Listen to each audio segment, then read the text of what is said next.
I'm Park Howell, and welcome to the Business of Story, home to the one and only Story Cycle system.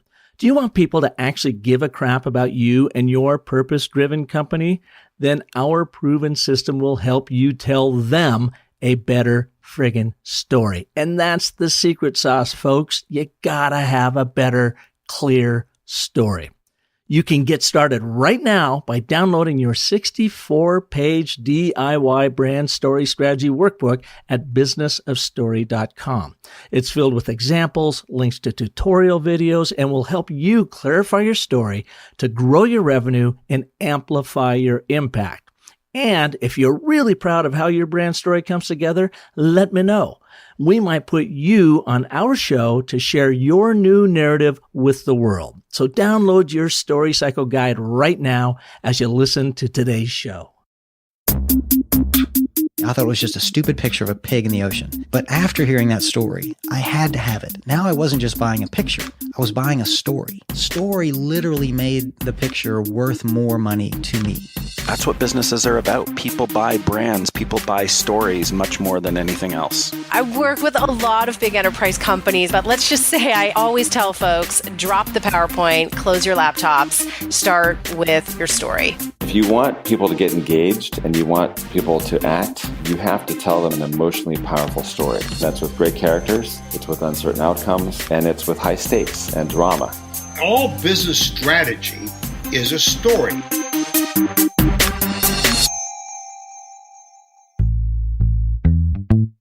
When I was a kid growing up in Woodinville, Washington, north of Seattle, my dad would take us downtown to Recreational Equipment Co-op. That's what they used to call REI back in the day.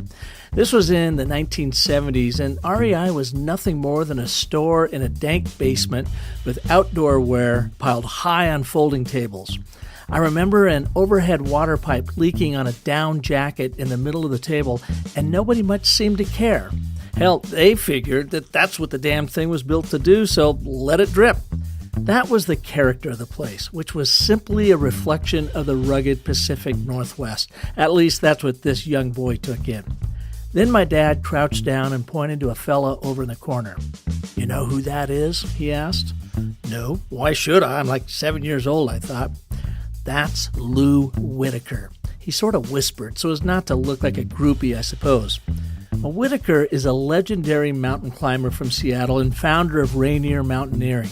He led the first American ascent on the North Col of Mount Everest in 1984, just to give you an idea about this guy's mountaineering skills. Well, he was just hanging out with his REI pals in this dark and musty store talking about their next exploits, I assume. It was pretty impressive, and I absolutely loved the place.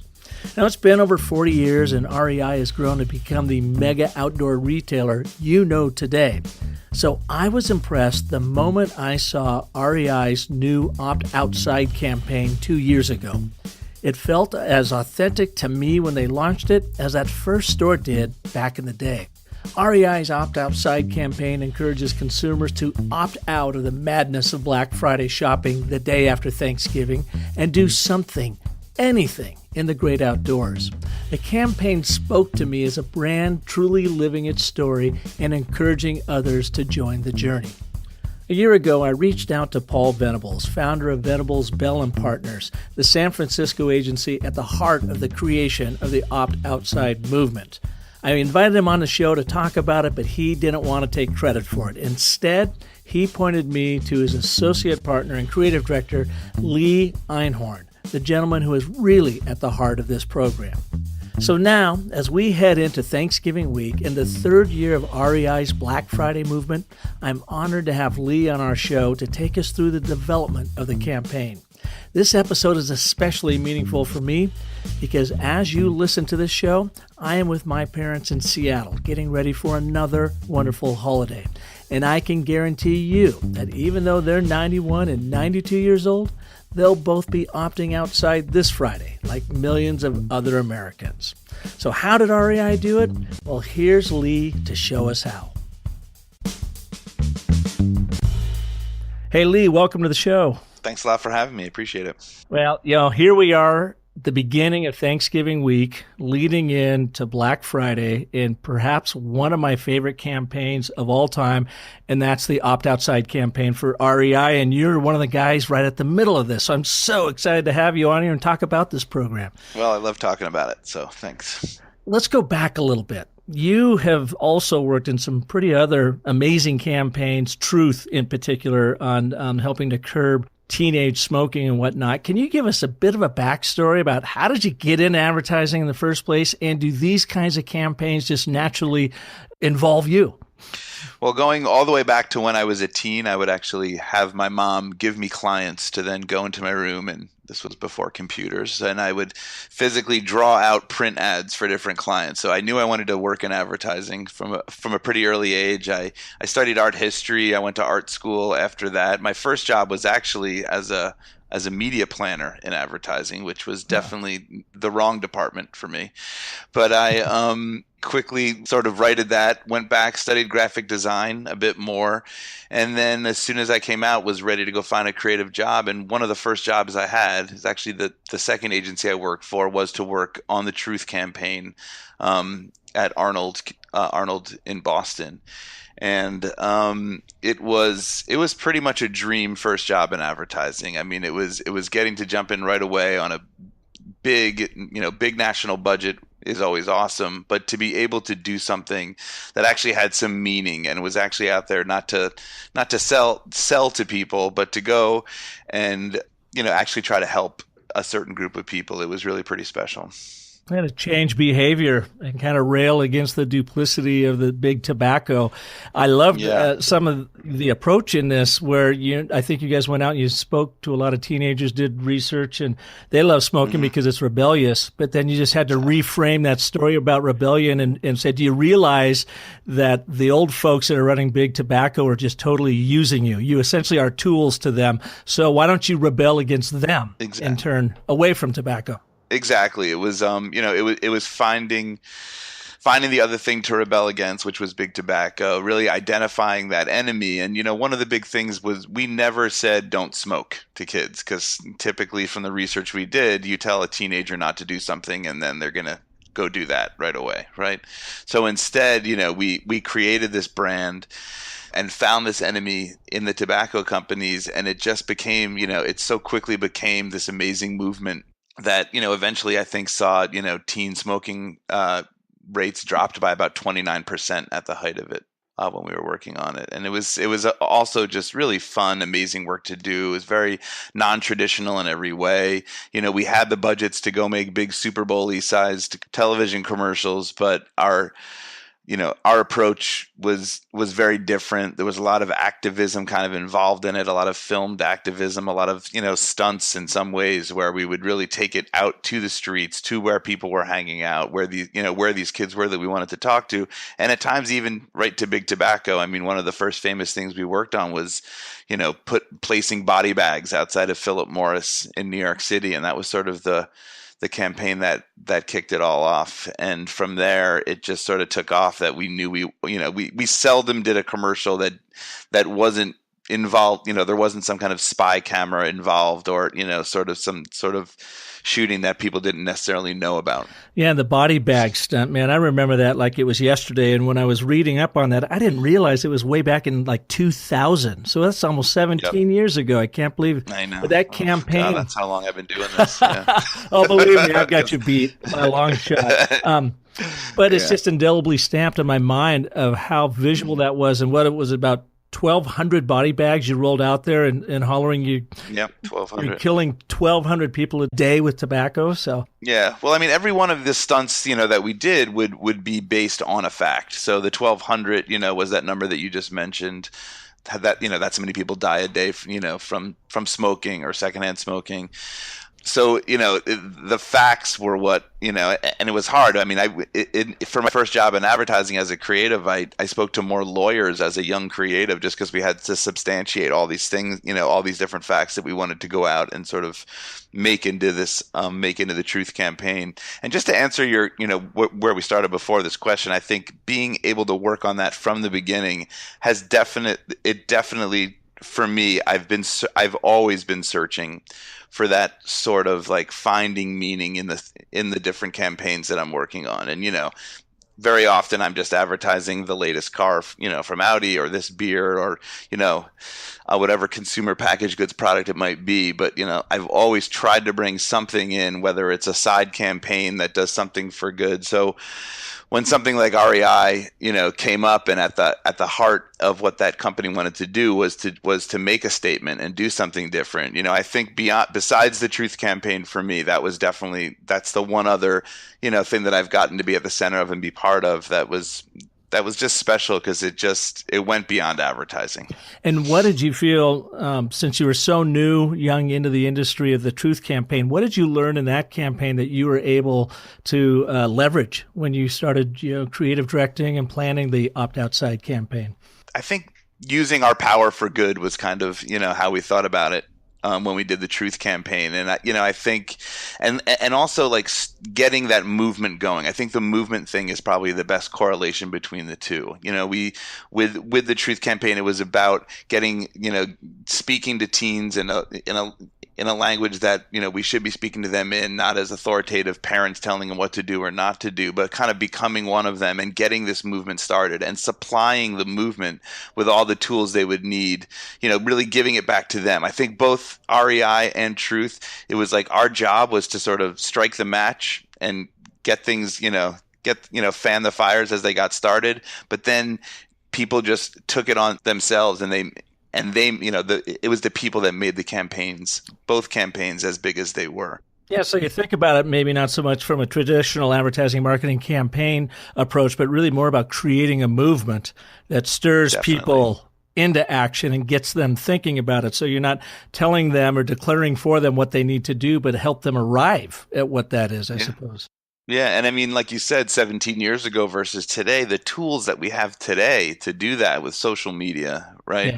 Yeah. All the different social platforms, digital in general, just, thinking that way. Like the Truth campaign still exists. There's less money. It's not as out there as it's been, but when it came to REI, like that fire we had to light was much more flammable, I guess, or whatever we were lighting the campaign, because of social and because we could instantly put it in the hands of the people to make the movement their own. Yeah. And that's what was so exciting about that, man. It was just like, obviously nervousness as we, crafted the story and what the story was going to be. But like once we started to let it out of the bag, and we first told the employees of REI, that was the first group that heard about it, because so much of what we were doing was for those employees. That these are people, I forget the exact number of employees at REI right now, but these are people that never had a Black Friday off. They worked in retail. They never had that relaxing Thanksgiving with family where they could do whatever they wanted to do. So we started with that group, and we saw how instantly it took off amongst that group. Then from there, we moved on to the REI co-op, the 5 million co-op members. I have to check my number on that too, but it's something like that. But the REI co-op was the next group who was like, yes, like this is amazing. This is how I want to spend my, my Thanksgiving weekend. I don't want to be, fighting the crowds in stores with, all the chaos that is Black Friday. So I think they instantly appreciated it. And now we had that number of people as like the next level of our movement that was going to take it out there. And then that's when the social came in and people engaged, and, the Opt Outside hashtag, which was at the key of all this, and still is a super important hashtag, not even just for REI, but, it's been sort of adopted by people in general, which is as sort of a mantra for getting out there. And, just to see the movement take off was really special. We told a story, and then people made it their own. It was really incredible. And reading back on it, it sounded like REI had this idea of closing down on Black Friday. They weren't really sure what to do with it. So they went out and did an agency review. That's right. And threw it out to a number of agencies. So you guys were competing to try to get this business. And I imagine, like it happens with all of us as we're putting these campaigns together, you had probably a ton of ideas, more ideas than you could really get your arms around. Yeah. When was it that Opt Outside aha moment hit? And can you take us to when you're like, boom, that's it? Yeah. So, there was, I can't remember the exact number, maybe 4 or 5 agencies that were pitching it was for a holiday project. They wanted to do something disruptive, something different at the holidays, something that felt like it came from the philosophy of that brand, and like they wanted to do something that would really tell the story of why they exist. That, like you said, they had, one sort of, it wasn't like the lead thought in any way. It was like, we'd even be willing to close our stores, which I'll be honest, we heard that in the initial pitch, or the initial, you do a chemistry check where you go up and make sure everybody likes each other and there isn't any old girlfriends or boyfriends that might cause a problem that you didn't know worked at the agency or at REI. and we heard that, and I remember we were driving back to the airport, I think, in Seattle, and we were going to go back and we were going to bring them back other ideas, and we did bring them back other sort of disruptive holiday. How would REI, which believes, a life outdoors is a life well lived, how would they celebrate the holiday season? But like, we could not get that idea out of our head, and again, it was kind of thrown out like, yeah, we might be willing to do this, but we don't know. We got to check with Jerry, who's the CEO. And, so we came back with a number of different ideas. I think the next session that we did with them was I think they cut it down to maybe just us, or maybe a couple other places after that. But we did this kind of cool meeting thing that we do sometimes, where we bring an artist in, like a cartoonist, and he's got some, he's met with us once, but we sit there and we have this collaborative meeting where he sort of draws the meeting out as we go, and and it's cool because like stories start to develop, even in the room as you're there, and that just sort of took over the room, I mean, I remember when we first said, like, we were really, we presented, we can put Santa Claus up on a mountain and people have to go up there to see Santa Claus, to hike up, or and there's, I mean, lots of different ideas. All of them felt stunty, and they just didn't have the depth of where we had taken, what to do for the opt-out side idea. So, I mean, back to your question, I think, it could have been in driving, was there Ubers back then? Probably an Uber or a cab back to the SeaTac airport. I think we were like, wow, wait, if they're willing to do that. And I think we got back, we worked on it, couple different great teams on it. And I think it was Gavin, who's our communications strategy guy, who somehow said, like, people are going to want to opt outside. And I think when we heard even that, and we, the writer might have thrown a hashtag symbol in front of it. Once that opt outside handle was part of this, we didn't really want to talk to them about anything else. It was just like, that's what we need to do. We need to get to Jerry. We need to blow this out and make this how Venables would tell this story. And we did, and we, I think, Jerry's reaction at first was just like, looking at us, looking at Ben Steele, our amazing client there, so brave, and, just forever friendship with him. He kind of looked at us like, you guys are crazy, but let's hear more about it. And we sort of laid out the plan of how we saw this story manifesting, and, how again, it was going to get to that important, sort of Jerry's mantra of a life outdoors is a life well lived. He, as soon as we got through that meeting, he was on, and then it was just like, how do we make this the greatest thing we've ever done? And you guys launched it Black Friday of 2015. How long did you have from the time you had that very initial meeting with REI to come up with a campaign and then to produce it? Are you talking a year here or less? No, much less. I think it was the initial meetings, if I'm remembering correctly, felt like they were like February-ish. And then by the time we were like, okay, all systems go, might have been like April. And then it was the summer where we were up on the mountain with Jerry, shooting him and the desk that we brought up to this. We were almost north of Seattle. I was wondering, like the Pilchuck Mountain area or Mount Baker area up in there? Mount Baker, exactly. Yep. Yeah. And we stayed up in these cabins, which was amazing. One of our account person went into her cabin, and there was already someone staying in her cabin, and it was very Shining-ish up there too. So The Shining.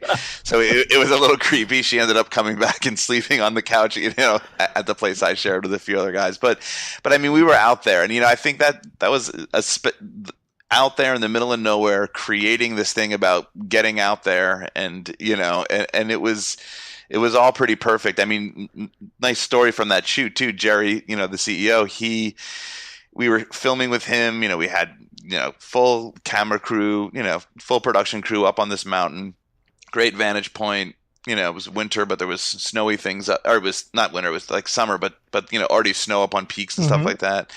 And he said, we got there and he said, how long is this going to take? Because I'd love to go climb that other peak over there if we have time. And we were like, Jerry, you have to do this today. Sorry. He's like, well, maybe if I get a couple minutes, I could just, you were like, no, and he didn't want to sit still for a minute. And I think he got his game face on it. He got it done just so he could go take a little walk even while we were filming. Yeah.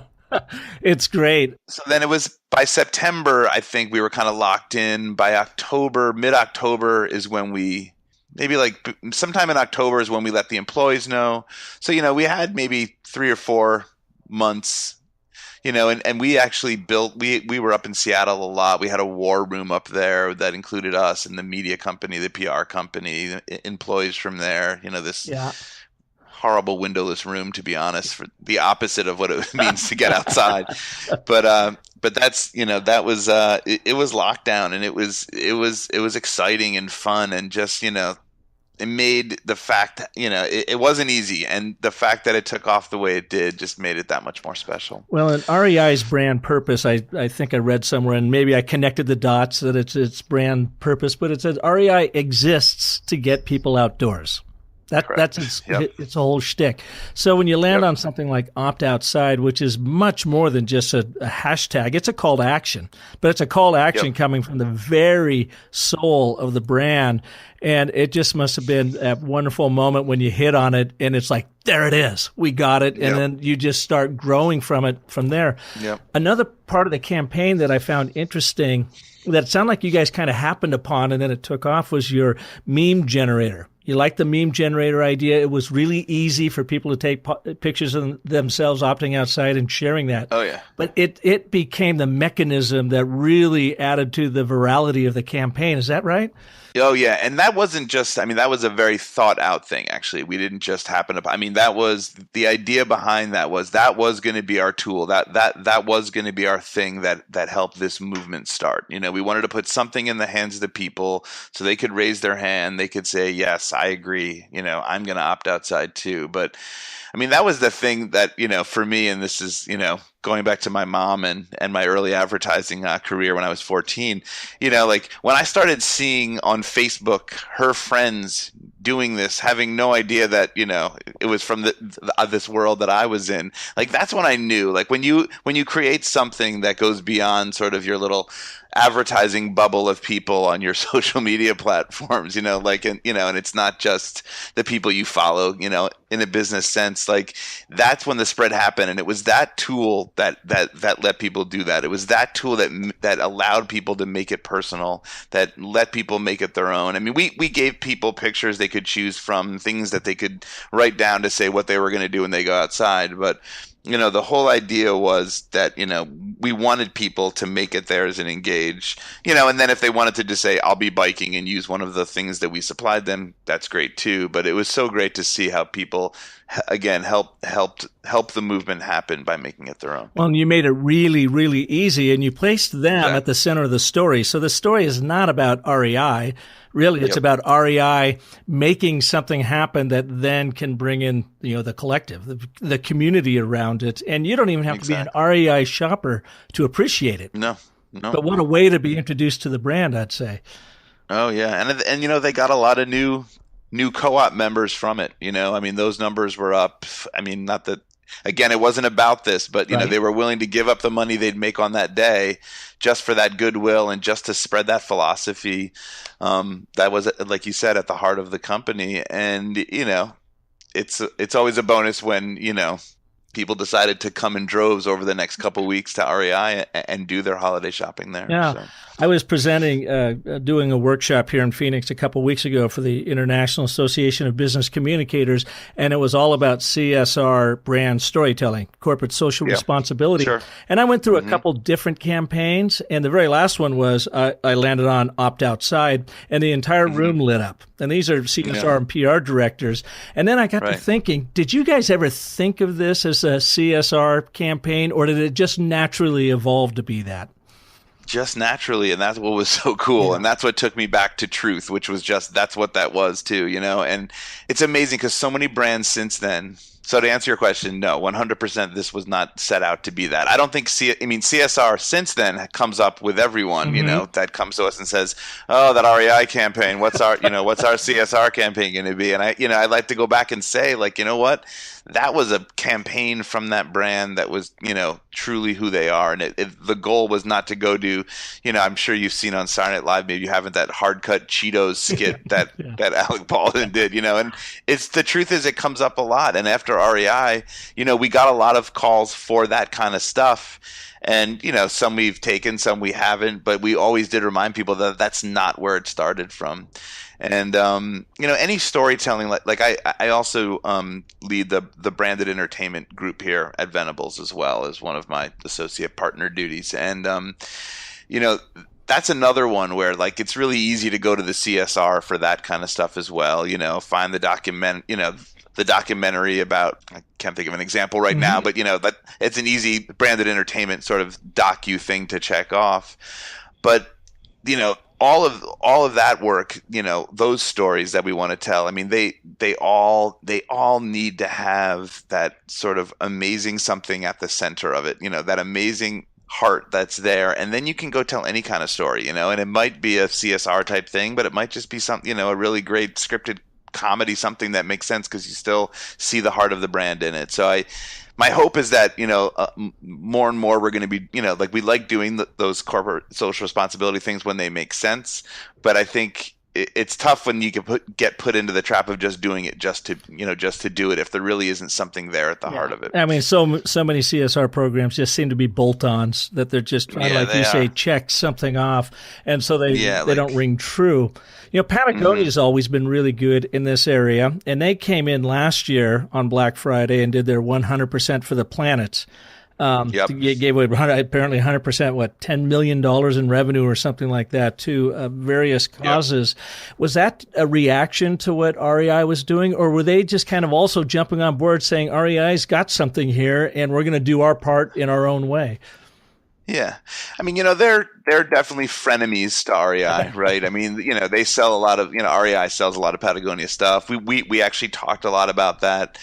My guess is that, I think they probably saw that REI got some good juice off doing that the year before, but I also think they have a history as well, Patagonia. I think that there was another ad they did years ago that was about, like, don't buy this sweater or something like that. Don't Again, buy it was this just jacket way back. A jacket, yeah, right. So I think they're definitely another brand that has something there at the heart of who they are that cares about that. And I wanted to talk about this too. I mean, what was so exciting was how many other companies, once we got it out there, especially, in year one, it was super cool. I mean, it's now continued, but all of a sudden, we have this big movement of people who have made this campaign their own. And then the companies started coming, right? So-and-so is also going to close. This one's going to close down. And it was companies, big and small. I mean, even like you even saw tweets that were out there, because obviously we did a lot of social listening as part of this. This pub is going to close on Black Friday and not be open. And it was really that's when it really feels like it went from like, wow, this is taking off to like, off the charts, when other businesses decided to follow suit. Yeah. That was that soundbite that I think we were looking for, because it was like, wow, this is really exploding. Well, one of the fun things you all did that I just got a kick out of is the freeze-dried Thanksgiving leftovers that you sent out to influencers just to get their attention. That's beautiful. Yeah, I mean, I think that was, we did that. I can't remember exactly when that. I think once we announced we did that, or maybe a few days before, but that.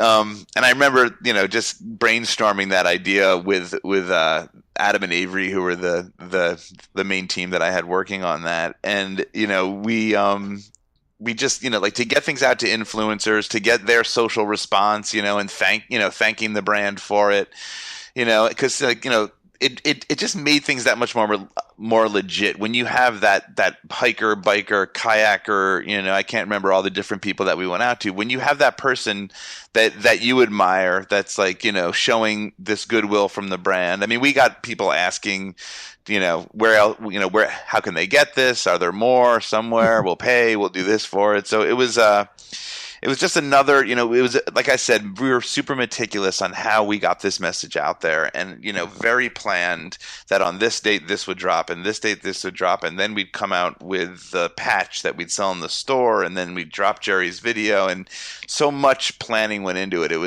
was what seemed maybe simple from the outside world. It was, there was a lot to this story, and, we wanted, we wanted to be smart as well, and as far as when this story broke, because we wanted to become, like, one key earned media thing was that whenever there was a story about Sears is going to be open on Thanksgiving morning this year, like any of those stories that happened, we wanted to be part.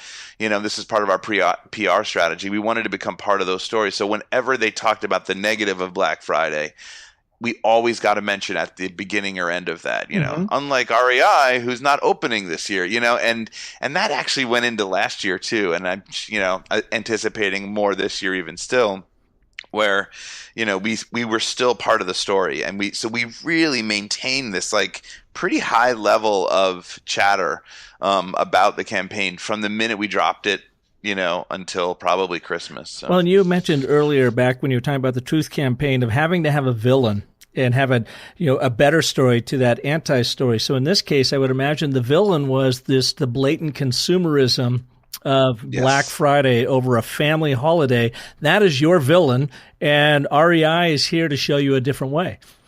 Exactly. It was pretty simple. We had to, we went through more Black Friday footage that actually didn't end up, the smashing of the front of the Target stores and all that awfulness that does happen. And, yes, that was our villain, but in the end, we wanted to keep the story as positive as possible and really make it seem, like we needed that to push off for sure.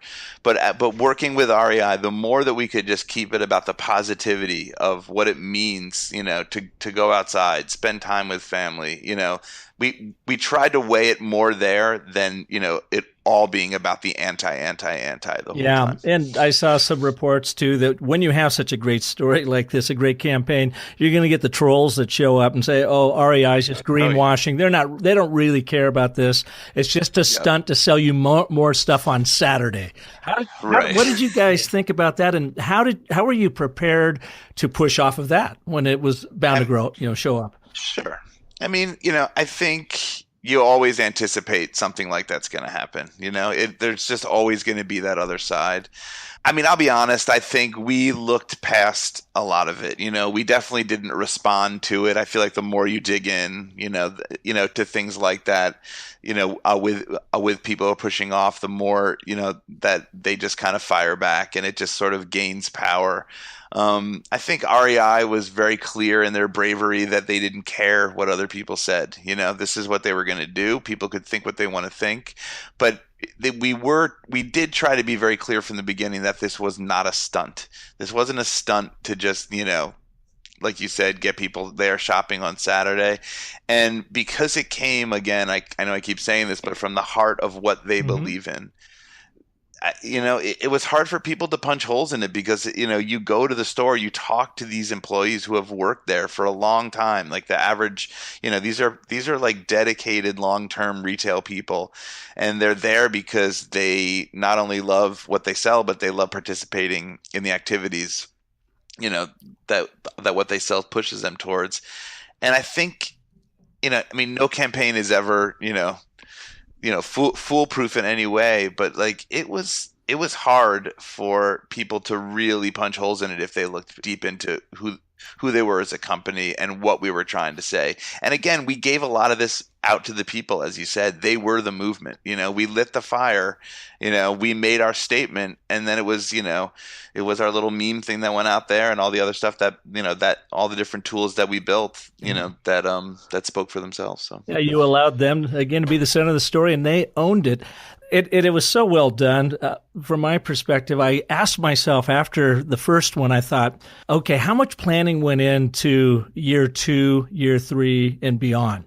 So it didn't look like a stunt, because I assumed if you'd only done it the 1 year in 2015, the trolls would come back and say, yeah, that was a nice shtick they did. Right. But you guys had to have been looking long term with this program. Yeah. So we worked on the first year. The second year they were, but we kind of made a deal like, they were going to continue to close. I mean, I don't know if you remember seeing what they put out last year. It was, they closed the stores. They stayed true to that. There was some messaging around it. And like I said, it went beyond this campaign for the holidays and became just sort of, pretty much the tagline of REI. So we did not work on it the last couple of years. We're hoping to get back on them with a different kind of project soon. The last 2 years and forever, they have pledged that they will not be open on that day. That is what they are doing from here on out. But as far as messaging goes, that's not something we haven't worked on that with them. And it's been a much smaller, thing now that they've established that's what they do. So you just totally blew my next line of questioning, and is how do you keep it fresh? How do you keep it moving? Because I see that I'm already getting emails within the last 2 days of their opt-outside campaign. And I can answer that in a way. I mean, again, we are not doing that, but to me, maybe just to shift your question, it would be how does a brand like REI keep this kind of, whether it's on Black Friday or somewhere else, messaging fresh? I think they're going to continue to make statements. They're going to continue to be a brand of meaning, that, again, goes back to this belief in going outside. But I think they've sort of established themselves as someone who's not afraid to take a step and make a movement. And I think from talking to them over the last year now and then, there's some things coming up that I think they'll continue to, throw down and light a fire. And, I'm hopeful, I'm hopeful that we work on it. I'm hopeful that you'll see things, just because I love the brand and I love the people associated, that'll continue to start conversations in this area or other areas as well.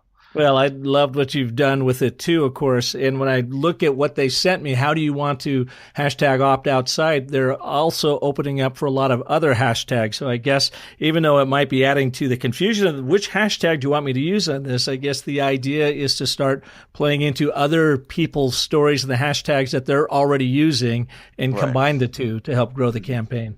Yeah. Yeah.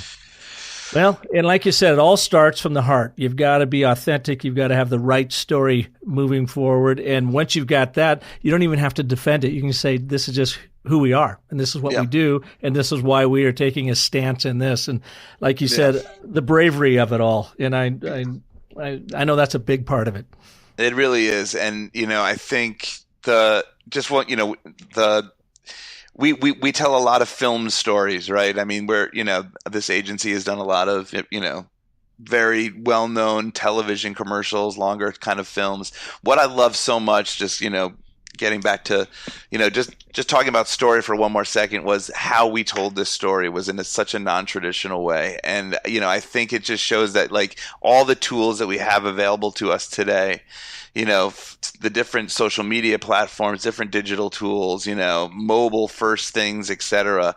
There's so many amazing ways to tell stories these days that I think, for me as a storyteller for life here now, because I don't think there's time, or energy to try to do something else. I get excited that I'm always wanting to use whatever the latest thing is to get to tell a story. And at the heart of all these things, whatever technology is still the basic tenets of a story. You need some tension. You need to find an enemy. You need to suck people in and speak to people, in a voice that they'll understand and they'll believe. And I think every day gets more exciting as we tell stories in these new and different ways. Well, and to be able to react to what's happening around you, I told Paul, I shot him a note, Paul Venables, about one of my favorite spots, and maybe you had a hand in this for Audi, the prom spot that I think ran in the 2013 Super Bowl potentially? I think so. Yep, right around then. Yeah. Loved it. I mean, I just, out of all the spots, that was the one that rocked me. And so I put Joseph Campbell's hero's journey to it. I boiled it down to my 10-step story cycle. And I said, look at this. This spot follows the cycle exactly. In fact, I wrote a blog post about it. I'll put it in the show notes here. I sent it to Paul, and I said, when you guys went after this, were you intentional about this story structure? And he said something I loved. He goes, no, actually not. And I said, how do you think you arrived at this? He said, well, because we are natural, trained And intentional storytellers, we don't necessarily need the framework. We just know how to tell stories.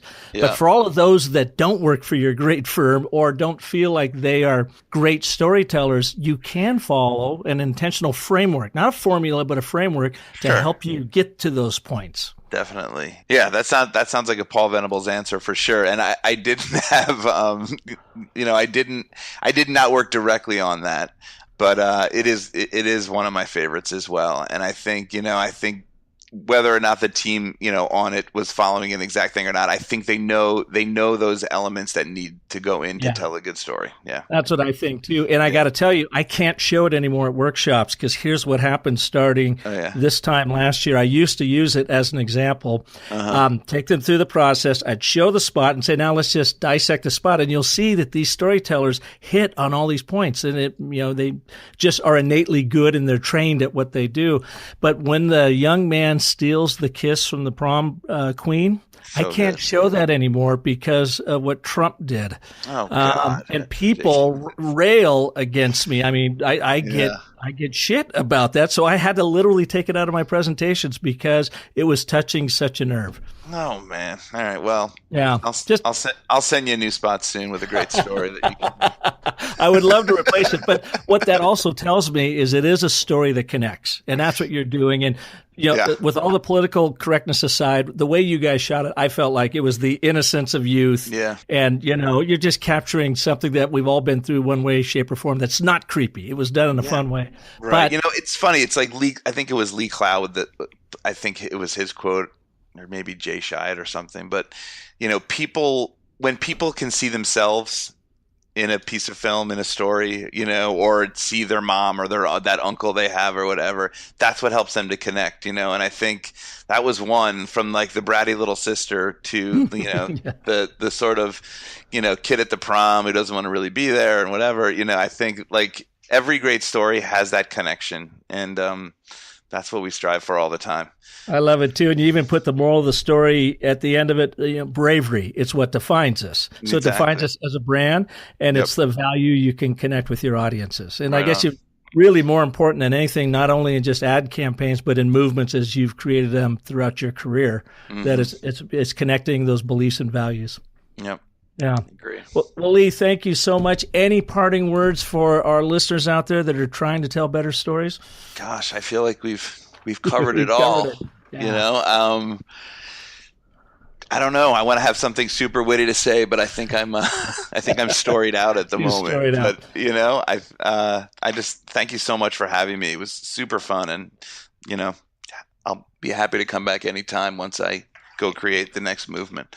Well, Lee, I appreciate that. And as your mom had a tremendous impact on you, and as I told my listeners at the beginning of the show, my dad introduced me to REI when I was just a little kid. But back then they called it Recreational Equipment Co-op. And it literally was in a musty basement downtown Seattle. And we were down there, and I was blown away. They just had all the stuff out on the folding tables. And there was even a leaking pipe that was leaking right down on some down clothing. And I just thought, this is so cool. They love their stuff so much, they just let the water leak on it. And my dad points out over across the way, and he says, you see who that is there? And I go, no, Dad, who is it? It's Lou Whitaker, one of the famous mountaineers of the Pacific Northwest. And he was just hanging out with his buddies, drinking coffee, chatting REI. So when I saw your campaign come out a couple years ago, it literally hit home. I saw myself in your campaign, and for that, I thank you. And thank you for being here on Business's Story. Oh, thank you so much. All right. And I'd like to thank you all for listening to this edition. If you liked what you hear, do your friend a favor and share it with them, especially if they are in the world of sustainability or CSR or just trying to tell better stories to connect with people and move them to action. And certainly if I can help you do that, visit me over at businessofstory.com. And until next week, I want you to remember the most potent story you're ever going to tell is the story you tell yourself. So make it a great one. Take care.